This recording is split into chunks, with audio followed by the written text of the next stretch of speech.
করছি সাধারণ সভা না হলে এর থেকে বড় প্রোগ্রাম করছি। এক দফা এক দাবি সাধারণ সভা কবে দেব?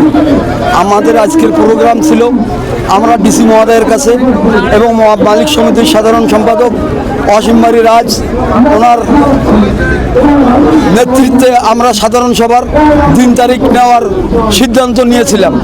আমাদের শ্রমিক পীরগঞ্জ থেকে আসার পথে মডার্নে কিছু সন্ত্রাসী পিটুও বাহিনী হারুন চৌধুরী নামদারি শ্রমিক, সে পরিবহনের কোনো শ্রমিক না, সে দাবি করে আমি শ্রমিক ইউনিয়নের আহ্বায়ক, সে দাবি করে আমি শ্রমিক, সে দাবি করে আমি সাধারণ সভার সভাপতিত্ব করব। আমাদের কাছে পেপারস আছে, বারবার 2 বার সাধারণ সভার কাগজ এসেছে, কিন্তু সাধারণ সভা হয় নাই। আজকে আমাদের এক দফা এক দাবি, সাধারণ সভা কবে দিবি? যতক্ষণ পর্যন্ত সাধারণ সভার 3 তারিখ নির্দেশ অসীমবাড়ি রাজ না দেয় ততক্ষণ পর্যন্ত রংপুর জেলা মোটর মালিক সমিতির গাড়ি চলাচল বন্ধ থাকিবে। আমাদেরকে যদি ঈদের আগে যদি সাধারণ সভা না দেয়, আমাদেরকে যদি তারিখ নির্ধারণ আজকে না করো, তাহলে আবারও আমরা 2-4 দিন পরে আমরা আবার গাড়ি ঘোড়া বন্ধ করে দেবো। পাবেন না গাড়ি ঘোড়া বন্ধ করতে? হ্যাঁ, আমরা শান্তিপ্রিয় ভাবে আমরা এই প্রোগ্রাম করব। আমরা কোনো সন্ত্রাসী না। আমাদেরকে মারডাং করছে, আমরা কি কাউকে মারছি? মারি নাই। আমাদেরকে যেহেতু মারডাং করছে, আমরা দেখবো যদি 24 ঘন্টার মধ্যে আসামি গ্রেপ্তার না করে, তাহলে 24 ঘন্টা পরে আবার গাড়ি বন্ধ থাকবে।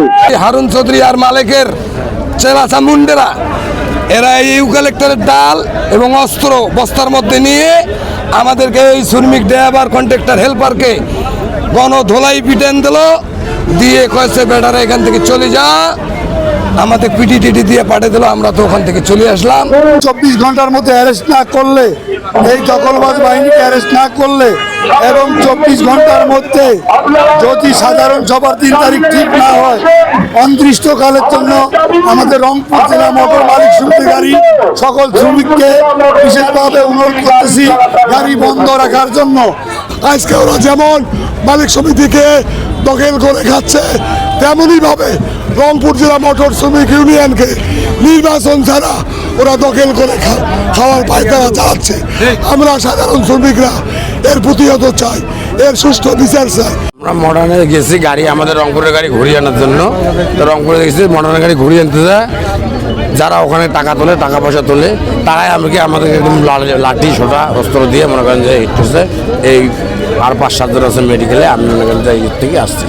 আমরা সাধারণ সভা চাই, ওরা সাধারণ সভা দিবে না, জোর করে মনে করেন যে ওরা ক্ষমতা গঠন করে কাটছে। আপনারা একটু আমাদের সময় দেন, একটু ধৈর্য ধরেন, আমরা ঈদের পরপরই আপনাদের সমস্যাটা সমাধান করে দিব। ঈদের আগে আপনাদের নেতৃবৃন্দের সামনে আমরা বসবো।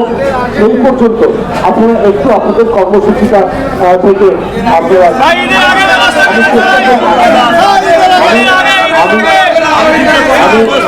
আমি চেষ্টা করবো